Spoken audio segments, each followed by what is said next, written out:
Kalau kita ngomongin soal kekuasaan, kekayaan, dan pengaruh yang luar biasa, ada satu nama yang pasti langsung muncul di kepala, Rothschild. Mereka ini adalah kekuatan di balik layar yang ikut membentuk dunia modern kita. Tapi ini bukan cuma cerita soal uang ya, ini adalah kisah tentang ambisi tanpa batas dan ikatan keluarga yang super kuat. Oke, ini dia pertanyaan besarnya. Gimana ceritanya satu keluarga yang awalnya cuma dari ghetto bisa bangkit dan mengendalikan keuangan dunia, bahkan ikut menentukan jalannya perang dan politik? Apa sih rahasia di balik kesuksesan mereka yang, ya ampun, luar biasa ini? Cerita kita mulai di pertengahan abad ke-18 di Frankfurt, Jerman. Tokoh utamanya adalah seorang pria bernama Mayer Amschel Rothschild. Dunia tempat dia lahir itu, penuh banget sama tantangan dan batasan. Mayer lahir di sebuah rumah yang namanya Zum-Rothenschild atau Rumah Perisai Merah. Dari sinilah nama keluarga mereka berasal. Nah, sebagai seorang Yahudi yang cerdas dan ambisius di zaman itu, hidupnya nggak gampang. Kebebasannya dibatasi banget. Dia nggak bisa punya tanah, jadi dia memulai karirnya sama seperti kebanyakan orang Yahudi lainnya pada masa itu. Tapi Mayer ini punya ambisi yang jauh lebih besar. Dari yang tadinya cuma pedagang kain, dia beralih jadi pedagang koin emas dan barang antik yang cerdik banget. Kecerdasannya ini bikin dia dilirik sama bangsawan, Pangeran William dari Hesse-Kassel, dan akhirnya dia jadi manajer investasinya. Nah, inilah batu loncatan yang dia pakai buat membangun dinasti perbankannya. Nah, salah satu cara cerdik yang dia pakai adalah apa yang sekarang kita kenal sebagai front running. Gini cara kerjanya. Setiap kali Pangeran William mau beli koin emas, Mayer bakal beli koin itu duluan. Terus, dia jual lagi ke si pangeran dengan harga yang lebih tinggi. Jadi, dia dapat untung dari selisih harga, plus dapat komisi. Jenius kan? Dari sinilah dia mulai mengumpulkan kekayaan awalnya. Mayer itu punya visi yang gede banget. Dia mau bangun dinasti keluarga yang kekuasaannya bisa bertahan lintas generasi dan melintasi batas negara. Buat mewujudkan itu, dia sadar dia harus punya jangkauan yang luas. Jadi apa yang dia lakukan? Dia mengirim ke 5 putranya ke pusat-pusat keuangan utama di seluruh Eropa. Ini adalah langkah strategis yang brilian banget. Amschel tetap di Frankfurt buat jaga markas. Sementara itu, Salomon dikirim ke Wina, Nathan ke London, Karl ke Napoli, dan James ke Paris. Mereka ini ibarat 5 panah yang menyatukan jaringan keuangan Rothschild di seluruh benua Eropa. Sekarang kita geser fokus kita ke London. Kenapa? Karena di awal abad ke-19, London itu pusatnya dunia. Dengan angkatan laut terkuat dan revolusi industri yang lagi kencang-kencangnya, Inggris adalah negara adidaya. Mayer tahu itu, makanya dia kirim putra ketiganya yang paling berbakat, Nathan, ke sana buat menaklukkan pusat keuangan terpenting di dunia.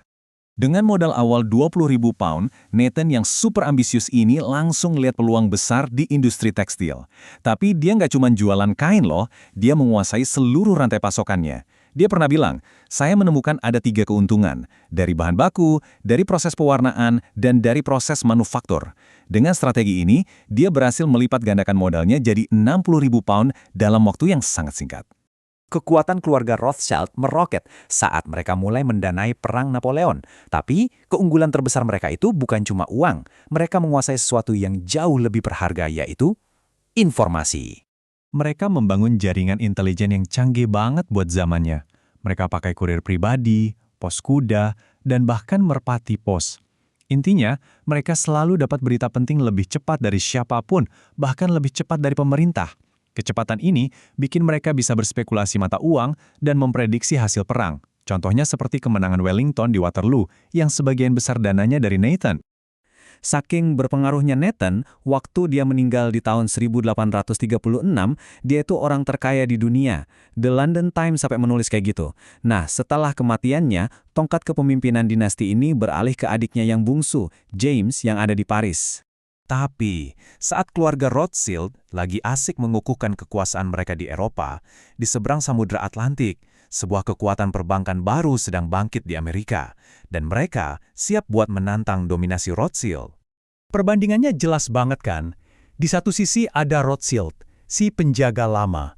Mereka sudah mapan, mainnya hati-hati dan fokusnya di Eropa.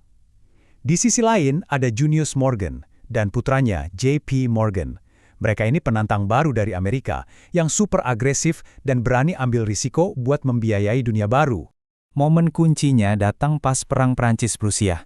Keluarga Rothschild ragu-ragu buat ngasih pinjaman besar ke Prancis. Kenapa? Karena mereka nggak yakin Prancis bisa menang. Tapi Junius Morgan justru melihat ini sebagai peluang. Dia nggak peduli siapa yang menang.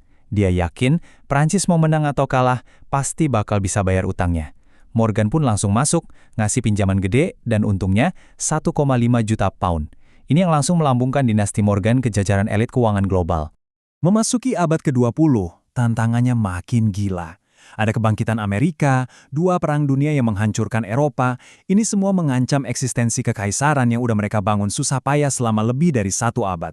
Era ini penuh gejolak. Mereka bahkan sempat kolaborasi sama saingan mereka, Morgan, buat nyelamatin ekonomi Amerika dari krisis panik tahun 1893. Tapi, Perang Dunia Pertama dan kebangkitan Nazisme itu jadi pukulan yang telak banget. Aset mereka disita, dan banyak anggota keluarga terpaksa kabur buat nyelamatin diri. Perang Dunia Pertama benar-benar menghancurkan persatuan keluarga. Bayangin deh, untuk pertama kalinya, cabang keluarga Rothschild di Inggris, Prancis, Jerman, dan Austria tiba-tiba jadi musuh di medan perang. Sementara itu, pusat kekuatan keuangan dunia pindah secara permanen ke seberang Atlantik, ke bank-bank Amerika kayak House of Morgan yang jadi pemodal utama buat pihak sekutu. Jadi, pertanyaannya, gimana cara mereka bisa bertahan dari semua itu? Setelah kehancuran Perang Dunia Kedua, keluarga ini harus bangun lagi dari nol dan beradaptasi dengan dunia keuangan yang udah benar-benar baru. Strategi mereka adalah kembali ke akar. Fokus utama mereka adalah pembiayaan pemerintah, melayani kebutuhan finansial kaum elit, dan perbankan swasta. Dan yang paling penting, mereka sengaja memilih untuk menghindari sorotan publik. Mereka ingin menjaga reputasi sebagai institusi yang sangat eksklusif dan prestisius. Bahkan di dalam keluarga sendiri pun ada konflik. Di tahun 1980-an, Jacob Rothschild pengen banknya dimodernisasi dan berekspansi secara agresif ke pasar publik. Tapi sepupunya, Sir Evelyn, bersikeras buat mempertahankan bank itu tetap swasta dan sepenuhnya dikendalikan oleh keluarga. Dan akhirnya, visi konservatif Sir Evelyn yang menang. Dan inilah inti dari warisan mereka. Perpaduan antara ambisi yang membara untuk mencari keuntungan, tapi diimbangi dengan visi jangka panjang buat menjaga kekayaan keluarga. Filosofi inilah yang bikin mereka dikagumi sekaligus ditakuti selama lebih dari 2 abad. Nah, ini yang membawa kita ke pertanyaan terakhir. Di dunia sekarang yang menuntut transparansi dan didominasi oleh bank-bank raksasa yang merupakan perusahaan publik, apakah masih ada tempat untuk sebuah dinasti yang kekuatannya dibangun di atas kerahasiaan dan hubungan eksklusif? Sebuah pertanyaan yang menarik untuk kita renungkan bersama.